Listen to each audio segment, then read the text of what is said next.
Hello everyone, আজ আমি তোমাদের জন্য পপকর্ন নিয়ে চলে এসেছি। অ্যাকচুয়ালি পপকর্নটা আমি অনেক দিন আগেই এনেছি বাড়িতে, কিন্তু করা আর হয় না।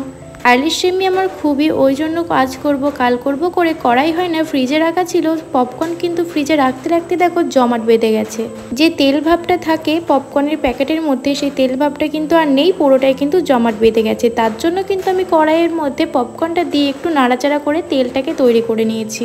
তেলটা জমাট বেঁধে গেছিলো, তাই তোমরা যদি বাড়িতে একদমই নিয়ে এনে শুরু করো এরকমভাবে তৈরি করা, তাহলে কিন্তু একদমই এভাবে নাড়াচাড়া করার দরকার নেই, জাস্ট দিয়ে ঢেকে দেবে, ব্যাস।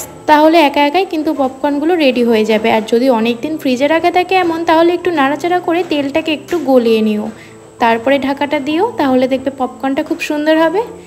আজকে সন্ধ্যা টাইমে পপকর্ন খাবো বলে পপকর্ন তৈরি করছি, আর বাইরে টিপটপ করে বৃষ্টি পড়ছে। সত্যি এর ফিলিংসটাই পুরো আলাদা, বাইরে বৃষ্টি আর ঘরে বসে পপকর্ন, আর সাথে যদি কোনো মুভি চলে, ব্যাস আর কাকে চাই, আর কী বা চাই। এই মুহূর্তগুলো কিন্তু আমার খুব ভালো লাগে। তোমাদের কেমন লাগে সেটা কিন্তু আমাকে কমেন্টে অবশ্যই জানিও।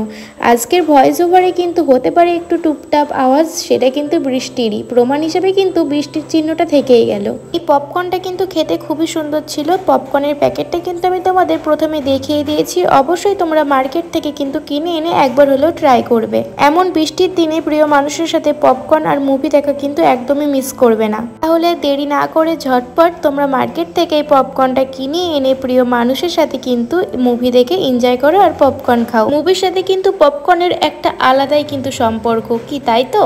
এই জুটিটা কিন্তু একদম পারফেক্ট জুটি। অবশ্যই তোমরা ঝটপট প্রিয় মানুষের সাথে এই পপকর্ন খাও আর মুভি দেখো আর এনজয় করো। আজকের ভিডিও এতটুকুই, কেমন লাগলো জানিও। আমার পপকর্ন তো রেডি, এবার আমি মুভি দেখবো আর পপকর্ন খাবো। তোমরা তাহলে অবশ্যই ট্রাই করো এভাবে একবার। টাটা।